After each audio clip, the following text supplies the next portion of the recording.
So I want to talk to you about why service sucks. I don't mean this guy here, but in general, I mean, why you feel like you're being processed all the time and why it's so hard to get a great experience from brands. And it's something that for me is, I'm really passionate about. And maybe it's just me. Maybe it's just me that I don't get a great experience and the rest of you are luckier. But if I look back and I think of, from when I left home, and these slides are longer than 15 seconds, right? No, they're there.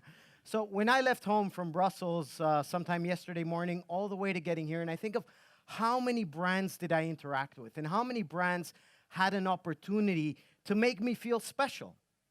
And how many of them did that? None, right? And you think we live in an age where we know more about consumers than we ever did. I mean, we profile them, we target them, we retarget them, we create these intricate strategies to attract them to the brand to deliver a mediocre experience. And you're like, that can't be the strategy. So that's 1 minute more or less gone. Actually, it's like 2. But anyway, I want to spend the next 3 minutes to tell you why I think, what are some of the blocking factors, why brands can't really level up that consumer experience. And the first reason is that most brands are oblivious to the fact they deliver crappy service, either because they don't measure it or they don't have access to the right data. So they replicate everything across all their businesses and every new store that they open. It's the same stuff. The second, and it's not just this. I mean, if you look at this survey, they asked a bunch of executives, do you deliver great service? And 80% of them said, yes, our company delivers great service. Then they asked the customers. 8% said, yes, we do. I mean, what can be causing that gap? Number one, industry awards. I've flown with 8 airlines in the last month and a half, and 4 of them are Airline of the Year. How does that work, right? It's because everyone's a winner. It's a great book, by the way. You should read it, right? The second reason is because companies spend time, what the French say, perfuming the pig.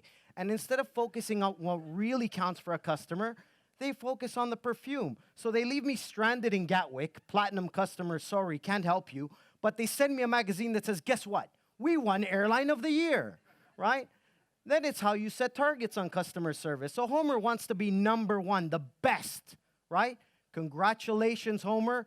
82% satisfaction. You are number one.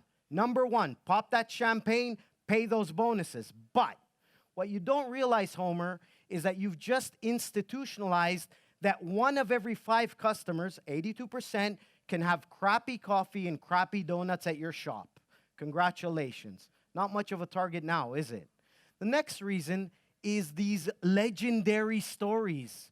When you delivered the pizza to the train station or changed the guy's tire in a blizzard. The stories you tell yourself over and over again instead of creating new ones every day, right? The ones that make you feel warm and fuzzy. Then there's technology. When we were doing follow-up by telephone, we had 25%, only 25% customers were being followed up. Email came along. Guess what? 25%. Social was going to fix it. 14%. So it can't be the technology, right? So how hard is it? How hard is it to give great service? Now, I want to ask you all a question. How many of you have invited somebody to your house and made them feel really special? Hands up. So everybody except one guy back there. Okay. No training required, right? How many of you have been invited somewhere and felt really special? Everybody except the same guy. I don't know what's going on. So we all know how to do it, and we all know what it feels like. So how hard can it be? What do you need to do? The first thing you need to do is hire attitude. Find people who like to treat people well. And aim for only 100% satisfaction. Because nobody deserves crappy coffee or a crappy donut, but even a number deserves a smile. Thank you very much.